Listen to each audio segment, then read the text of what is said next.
нэг жоох хэсэг жоохон дэглэн бариад гурил морил юм хумаа хасаад тэгсэн чи би эсрэгээр айгу ядрах байх гэж утсан байхгүй юу.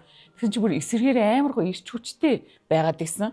Тэгсэн чин тэрийгээ уншаад ингээ үтсэн чин сахарын савлахгүй болоод ангууд хүний ирч хүч энергийг яг нэг төвшөнд байгаад идэм бэлээ л дээ тий. За тэгээд тэр аюул болгоод идэг хамгийн том тосны төрөл чинь одоо бидний хэлдгээр маргарин штэ маст гэж ярьдаг. Тэр чинь ерөөс тэр чихэр трансус штэ ер нь л жишээлээд ярил те. Тэгэхээр тэрнээс бид нэг хэрэглэх айхгүй хэрэглэдэг мөртлөө энэ зүйлс амар хайгаад идэх байхгүй. Тэгэхээр ер нь бол маргарин баг хэрэглээрэй гэжлэн гадуур хоолж байгаа их тосон чарсан бүтээгдэхүүн одоо чарсан төмснүүд байна, хуушуурнууд байна, пиршгинүүд байна те. Эднийг ер нь бол би нэг авч хэрэглэхийг бол нэг дэмжиж байдгүй.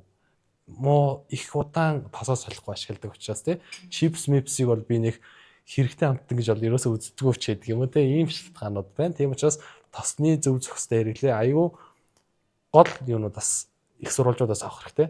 Маш олон мэргэжлийн бос хүмүүс за зарим инфлюенсер, зарим төрлийн инфлюенсер хийдэг тийм нэг зөвхөн анагаахын чиглэлээр төгссөн эмчнэр өдр биш тийм нарийн мэрэгшээгүй эмчнэр хүртэл маш ихтэй гэж ярьдаг. Тэр бол ерөөсөө маш буруу мэдээлэл тарааж байгаа хэлбэр.